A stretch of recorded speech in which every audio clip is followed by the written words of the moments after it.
Hello and welcome to Noble Mind. Noble Mind is a podcast exploring mindfulness, meditation, and psychology.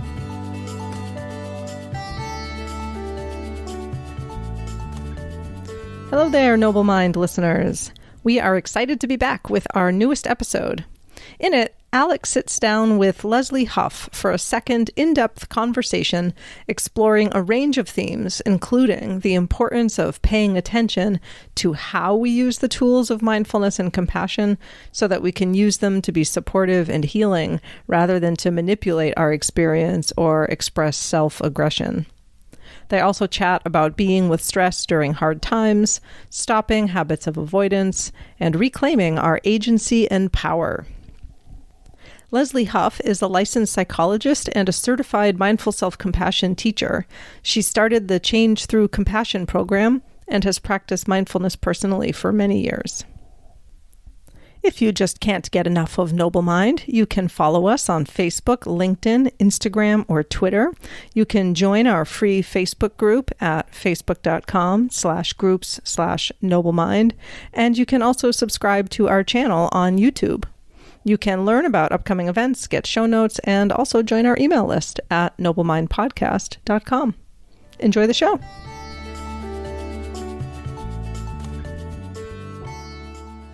Hello, everyone. We're back with Dr. Lesley Huff from episode 73. Welcome back to Noble Mind, Lesley. Thank you.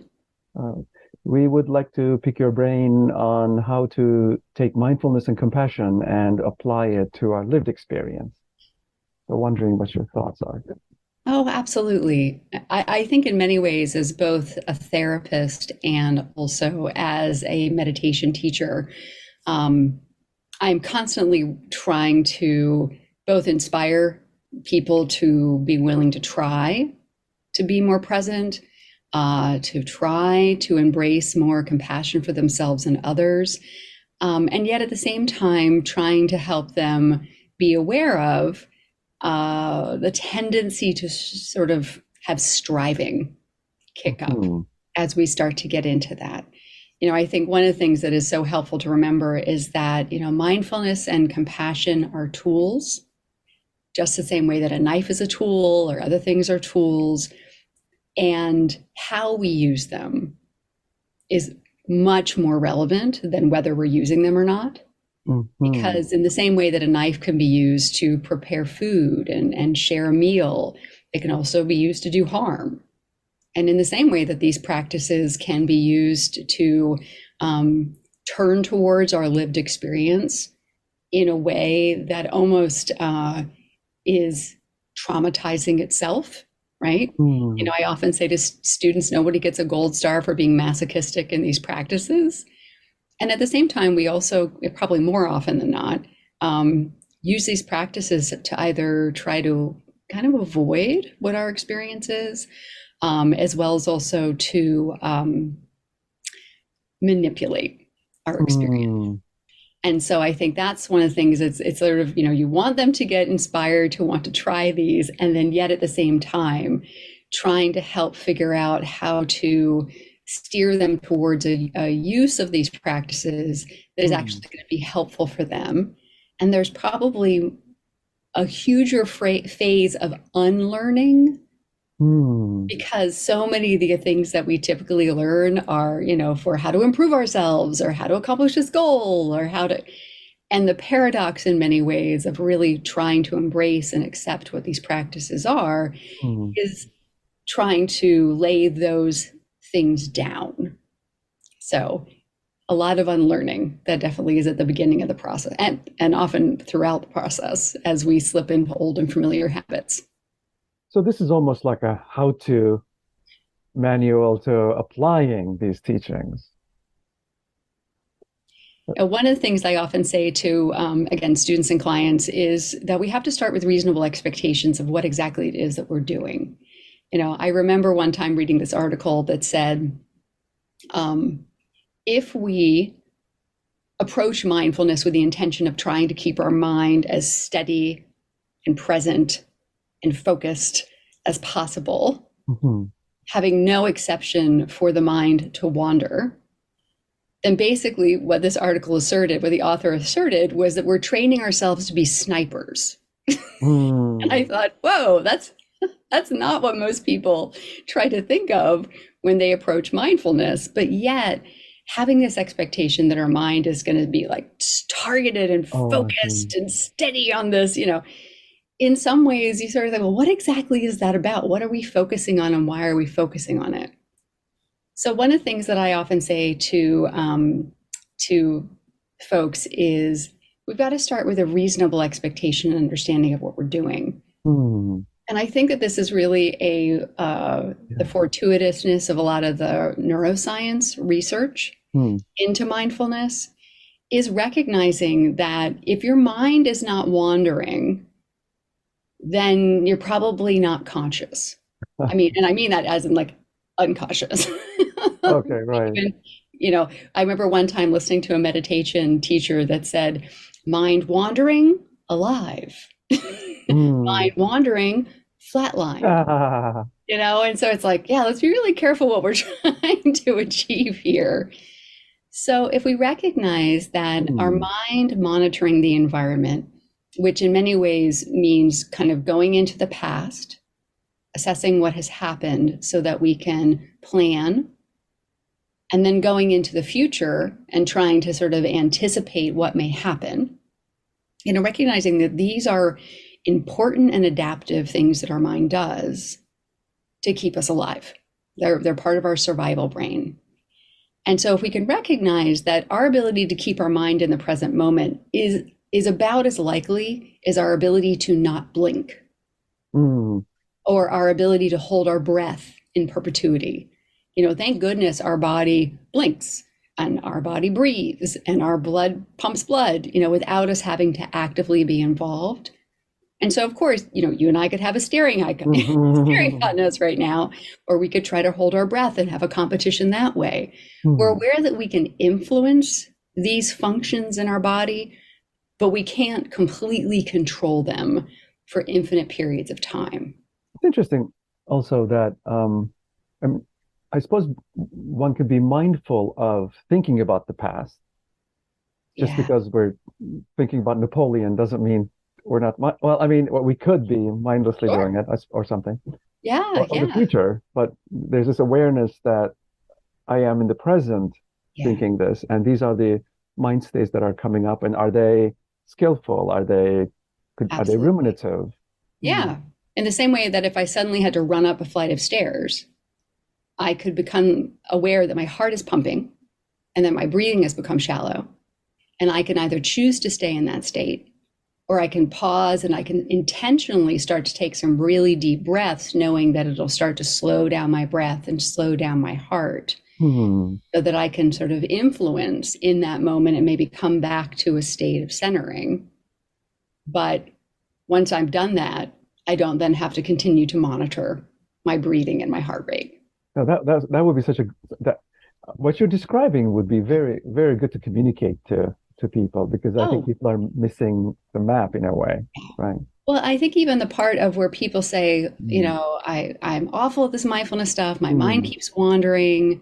One of the things that I say when I am introducing the concept of mindfulness is that, we invite our mind into the present moment. And that invitation, I think that language is very different than like I grab it and struggle and control. Control, exactly. And I remember listening to a lecture that Sharon Salzberg had given, and she talked about how our mind is like a butterfly. You put your finger out, and maybe the butterfly comes and lands on your finger, and then it like flits, and then it lands, and it flits, and it lands. And you don't grab the butterfly and try to crush it into the present, hopefully.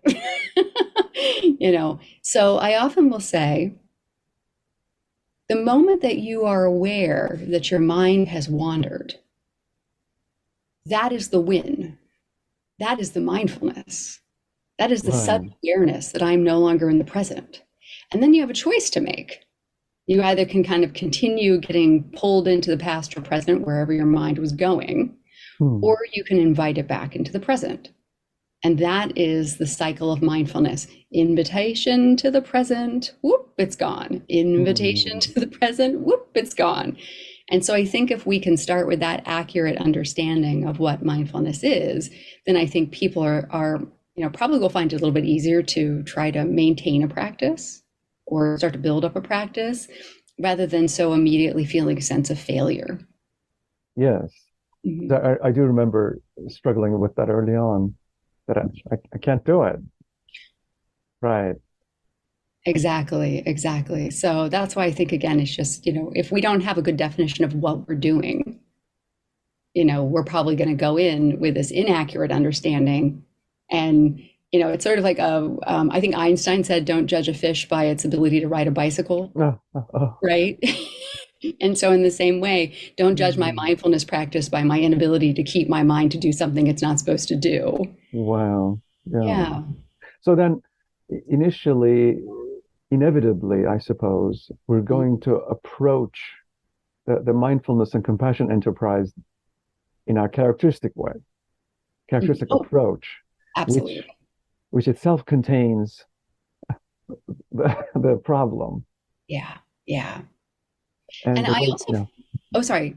No. I also find that kind of similar in that way that people approach mindfulness, again, as a way to try to change their present experience, and rather than trying to learn how to be with their present experience. And I think that also is a really important definition. I will work with clients or students, and they'll say, oh, I do mindfulness every day, for like 45 minutes. But then when I'm in a stressful situation, I just freak out and I react and I don't understand, this mindfulness stuff is not working. And one of the things I always ask is, well, explain to me exactly what your mindfulness practice looks like. What is it? What practice have you chosen? And more often than not, those folks have really leaned into a practice of using mindfulness to ground their awareness by, okay, all this stuff is going on, I'm just going to focus on my breath. All this stuff is going on, I'm just going to focus on my feet on the ground. All this stuff, I'm just going to focus. And the point is that learning how to ground is a really important part of the process, because you'd never drop somebody in the deep end of a pool without having taught them how to swim or even how to float, right?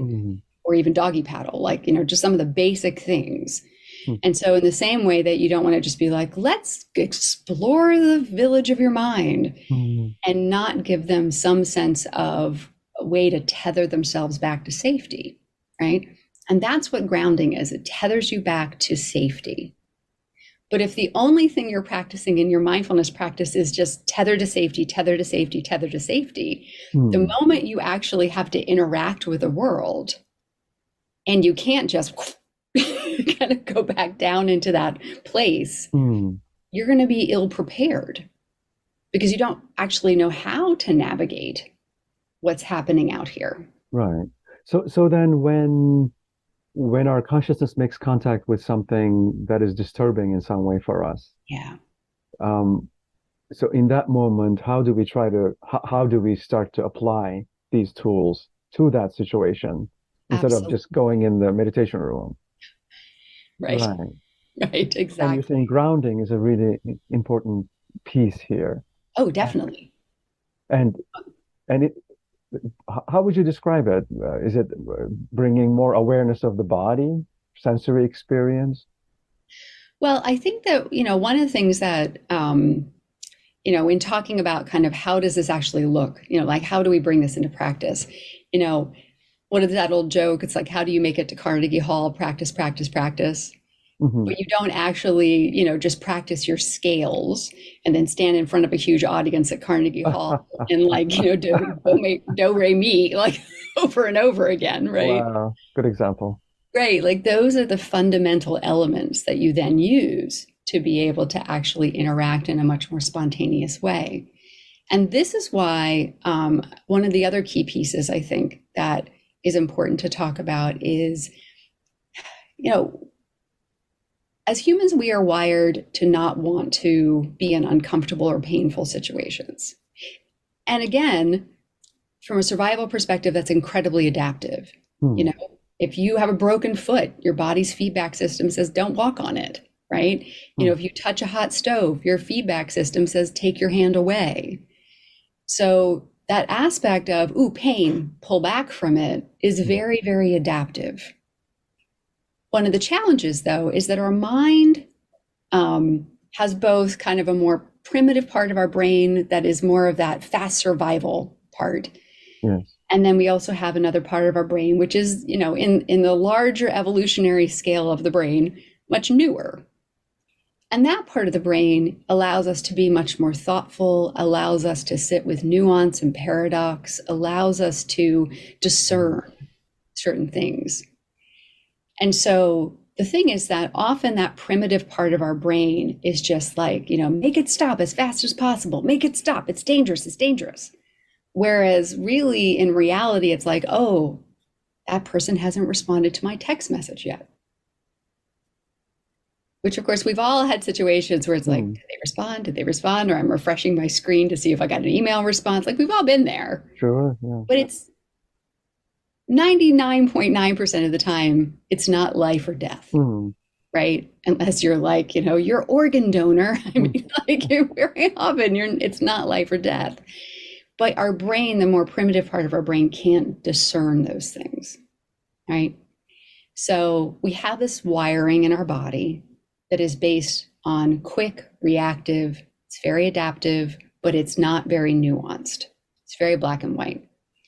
And so one of the things that becomes an important part of the practice, and this is why we have to slowly start to learn how to turn towards that discomfort, is we have to start to build a level of trust within ourselves that we can tolerate things. And by learning how to tolerate things more, we start to trust our ability to be with things more. Right? Process. It's a process, exactly. You know, it's like I am not going to go out tomorrow and run a marathon. It's just not going to be a thing. Don't do it.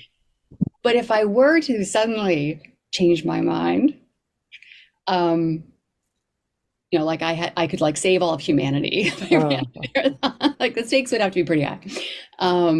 I wouldn't just go out and do it. I would have to start to train.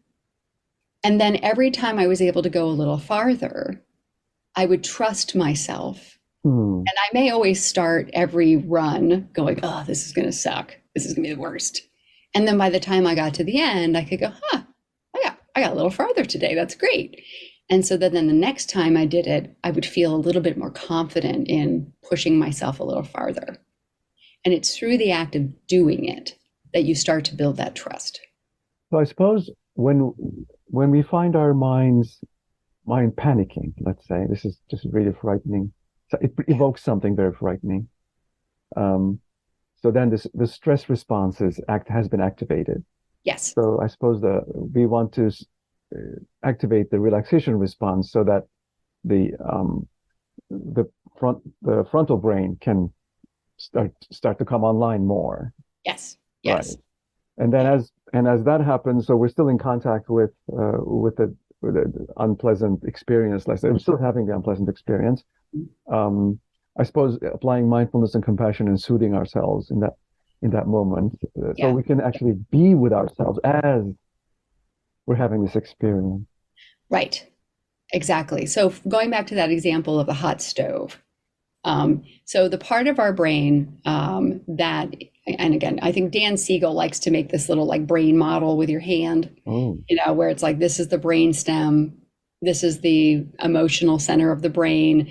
These parts of the brain are older and they actually react like, I think it's 7 to 10 times faster than this part of our brain, which is newer. And in fact, they refer to this as the fast brain and this is the slow brain. Goodness. And oftentimes mindfulness allows us to receive information from this part of our brain and go, that's interesting. That's an interesting perspective on what might be happening right now. Let me think a little bit, let me zoom out a little bit, get in, you know, some additional information. consider some other possibilities. That's what mindfulness can help us to engage this thinking part of the brain. Otherwise, if we're not using mindfulness, this part of our brain is kind of lazy as well. And so often we'll just take whatever this part of the brain says. And I sometimes I joke and I say, imagine if your toddler wrote a tabloid magazine and you use that as your point of reference, right? Whereas this part of the brain, if we can slow it down, if we can open it back up, it's more like, going to, like NPR or something, like trying to get like a balanced news source, right? And so you're absolutely right. Like if we were to say, again, touch that hot stove, that more primitive part of our brain is going to tell us to jump back and remove our hand. It may even tell us to go over, if we've had enough burns, quickly to go over to some cold water. Now then the thinking part of our brain will go, what just happened there?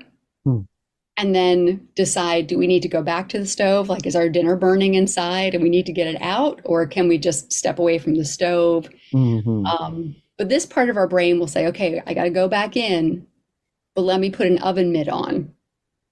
Right. So I can go back in with some more protection and be able to figure out what's going on. Or at least maybe I just turn the stove off if for some reason it's hot. Like that thinking process of like, what are my choices?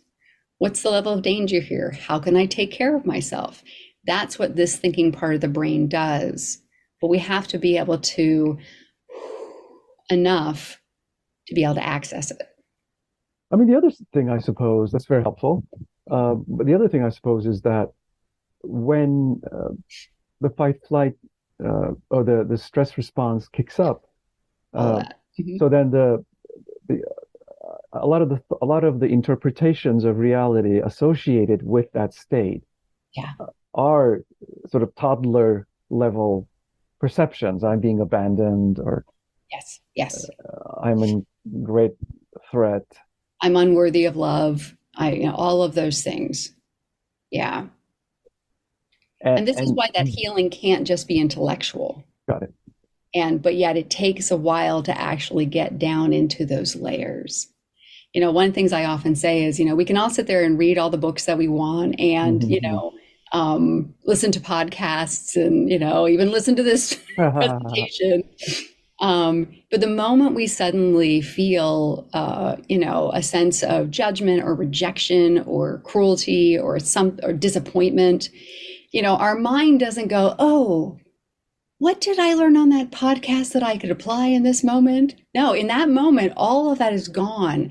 What we actually in that moment is like, how did this feel when I was 5? Right. That's the fastest connection we make. So then, at that point, initially in that moment when the fast brain is operating, it feels very convincing that that's indeed what's happening. Yep. So then mindfulness will involve being able to look at it with compassion, eyes of compassion, as it were. And it's like, this awareness is arising, but this isn't necessarily true. And I think this is where the self-compassion break, which is a key practice in mindful self-compassion, becomes so helpful. And why I really encourage people to do it formally so that it becomes familiar enough so that when you're in the moment, you can draw on it. And the self-compassion break is, first of all, being aware of what's happening, and feelings show up in our body before we make a sort of sense of it in our mind. And so we all, the more and more we can be attuned to our own bodies and how our emotions show up, the more we can start to go, like for me, whenever I suddenly feel like heat up my neck, I'm like, ooh, I'm feeling angry. What's that about? Right? Or like my daughter feels a lot of her emotions in her belly. And so it's like, oh, well, what are you feeling anxious about? So that part of, we all have tells, but we all maybe have a unique tell that we can attune to and become familiar with and receive that feedback from our body. So the first step in the self-compassion break is mindfulness, like, ooh, something is happening.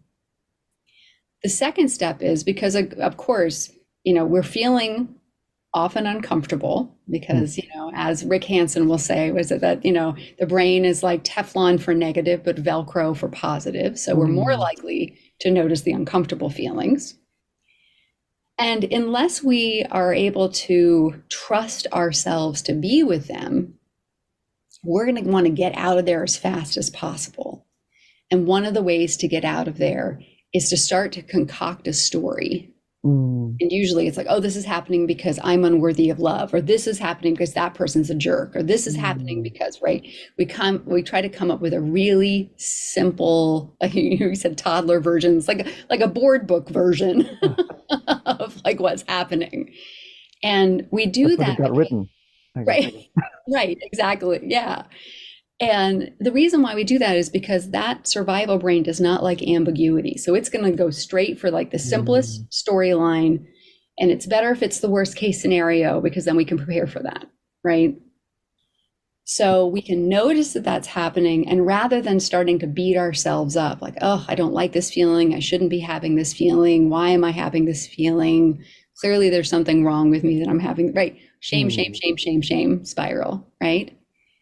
One of the really powerful things of the self-compassion break is recognizing, wow, I'm kind of having a human experience right now. Pretty much most people in this situation would probably feel exactly the same.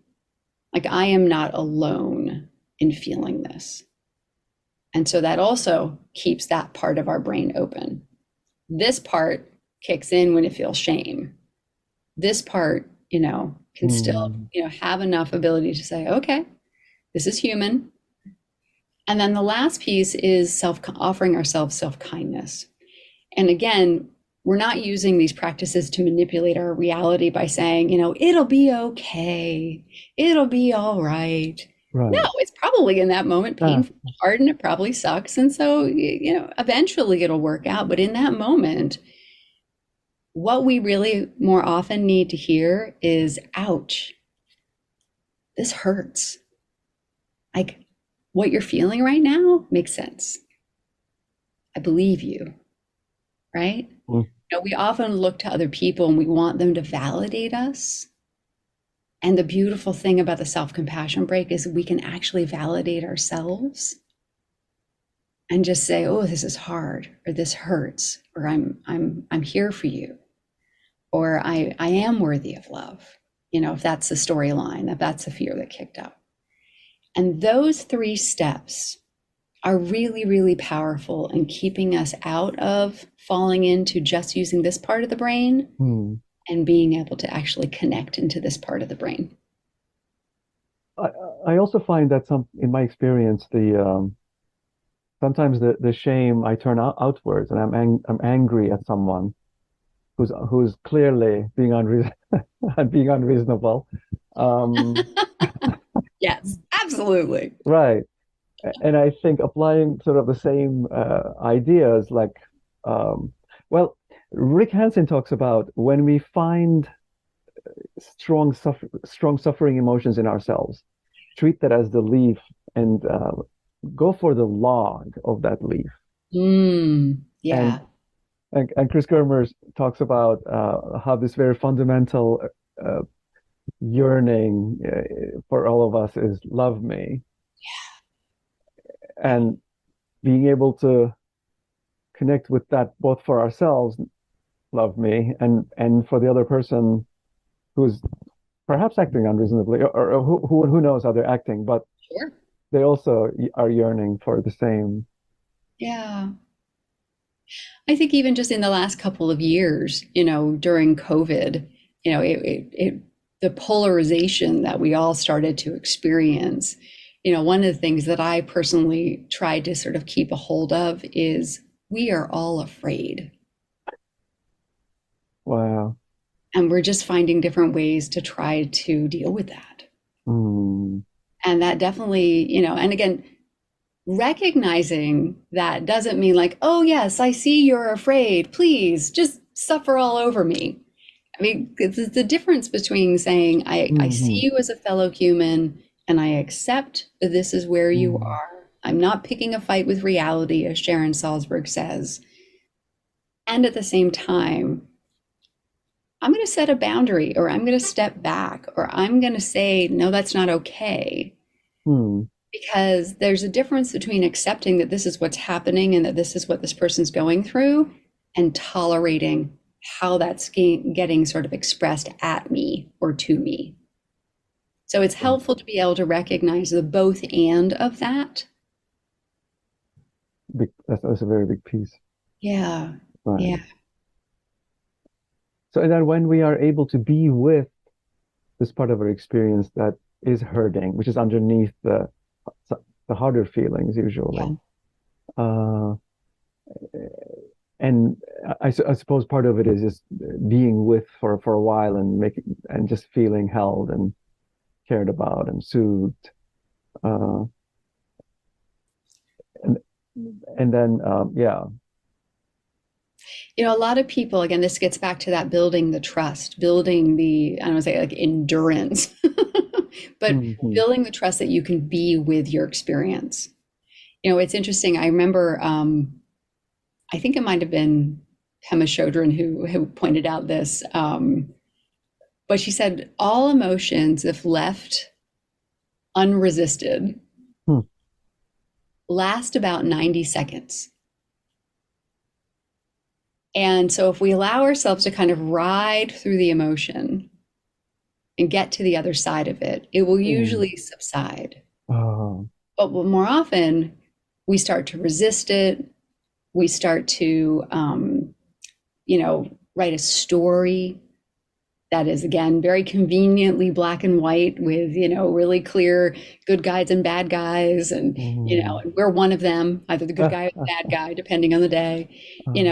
If we could stop getting caught in that, actually, I'm going to clarify that. If we could notice that our first initial reaction is to get caught in that, and we could then pause and choose a different path, we would reduce a lot of suffering for ourselves.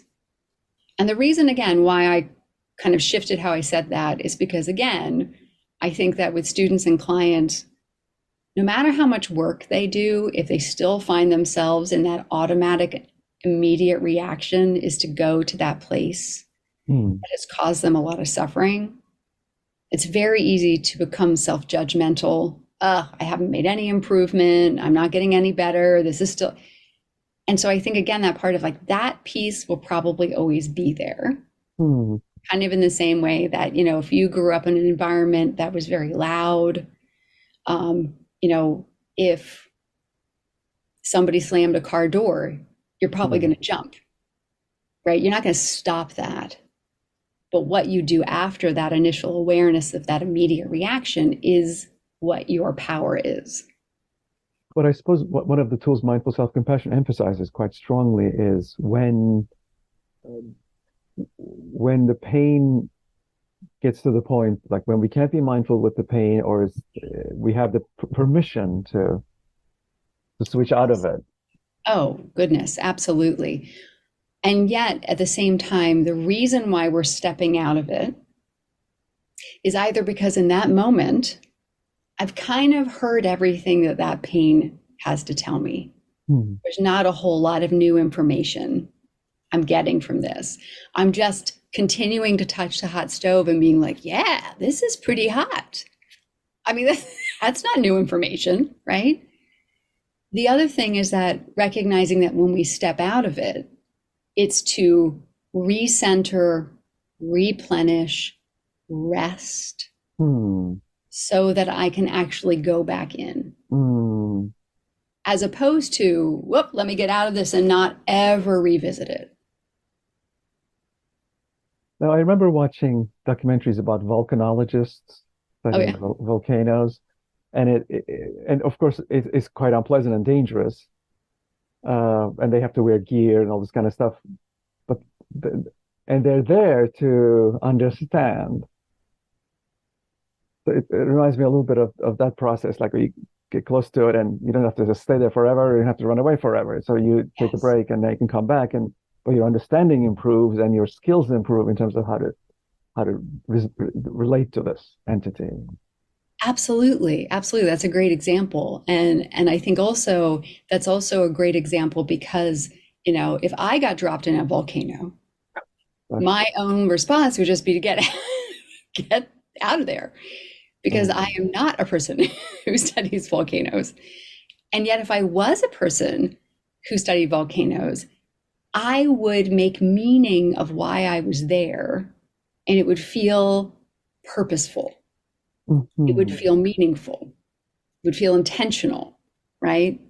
And this is, kind of hearkening a little bit to Brene Brown's work with her Atlas of the Heart. One of the things I always love is how we can have the same physiological response and then either label it as anxiety or label it as excitement, depending on how we make meaning of it. If we start to recognize that these messages that are coming from our body, this emotional feedback that we're getting is not only useful, but wise, then we actually start to say, not only am I starting to trust myself through practice that I can turn towards this discomfort, but I also know there's a reason why I'm doing it. Because I know that there's something I'm going to get out of it. In the same way that the folks studying the volcanoes say, ooh, for our scientific understanding of the planet, yes, this is going to be hot and it's sweaty and it's uncomfortable and I'm probably going to, have difficulty breathing, but it feels important, right? In the same way that our own turning towards our emotions, if we hopefully can listen to it enough to be able to say, oh, wow, that was useful.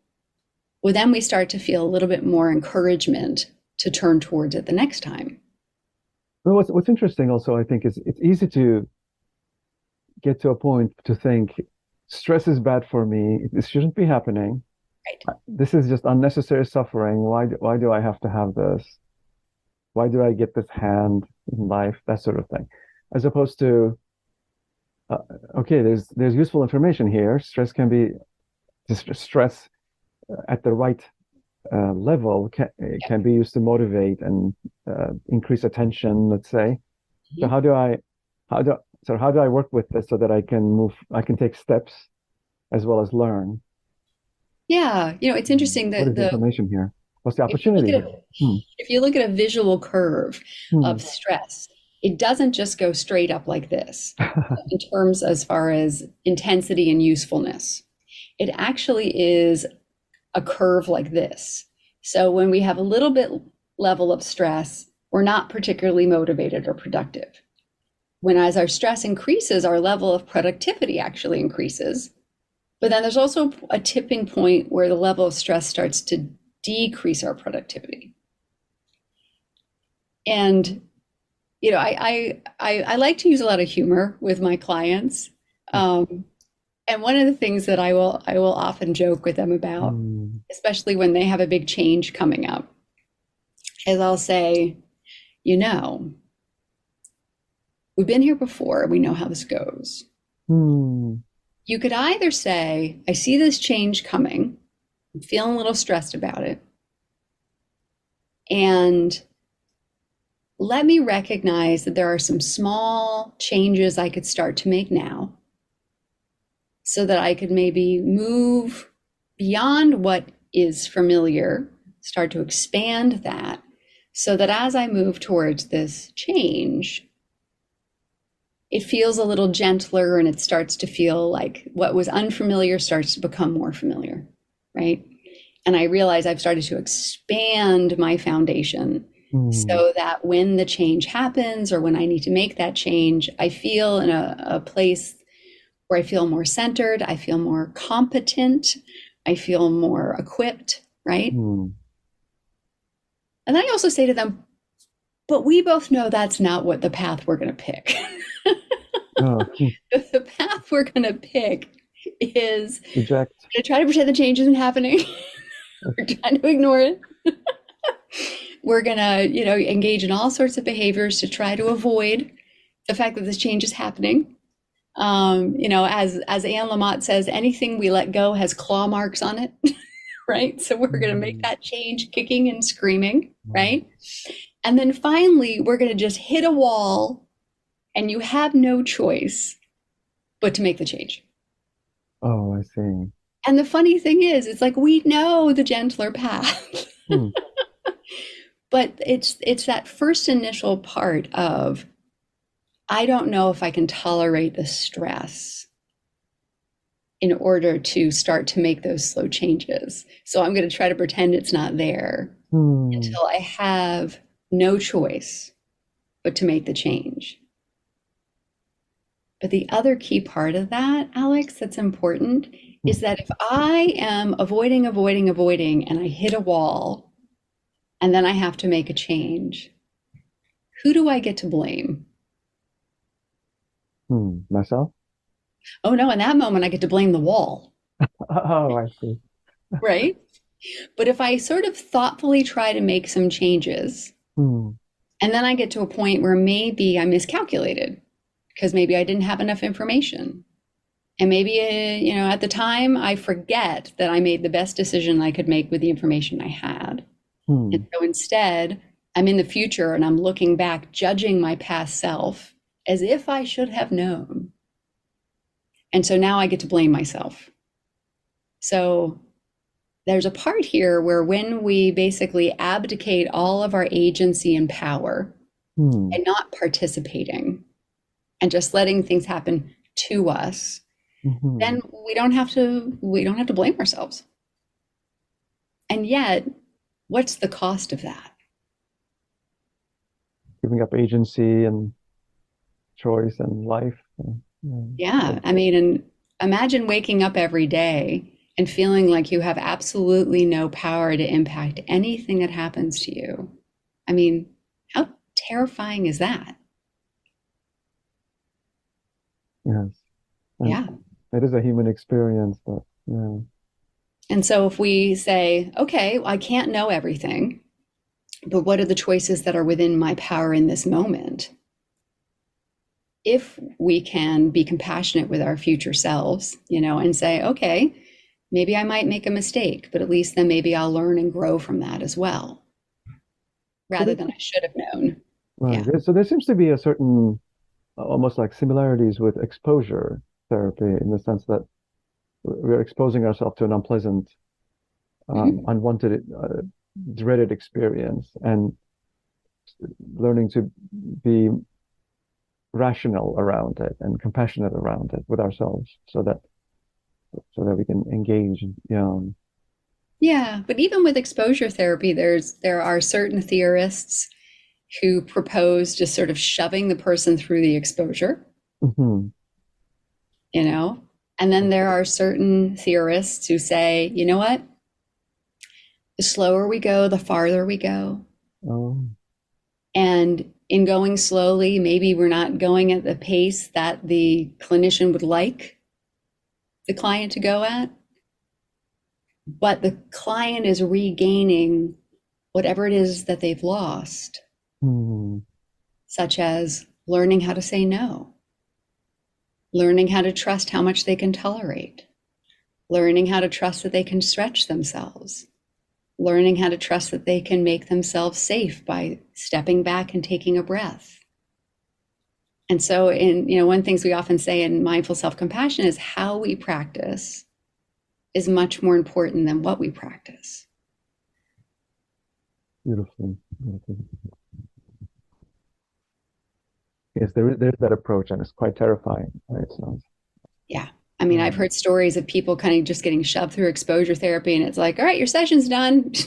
Go cry in the waiting room. It's like, oh, you know. One thing I wanted to share that was almost a little serendipitous is we had a staff meeting this morning at the group practice where I work, and our clinical director decided to read a poem.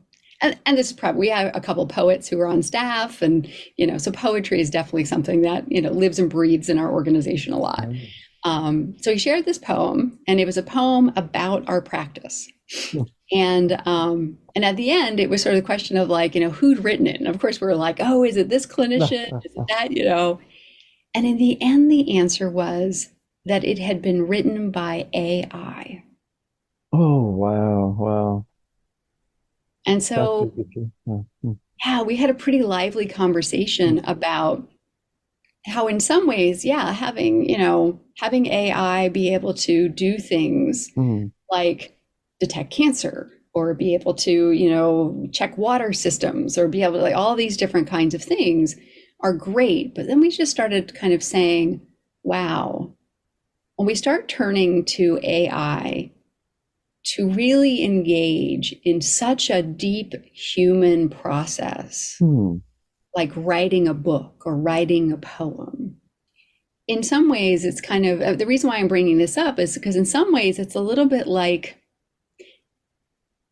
the shortcuts we want to take in our mindfulness practice. Like, I want to just start today, and in a month, my 30-day challenge that I'm doing, by the end of this 30-day, I'm going to just be all blissed out and not have any suffering.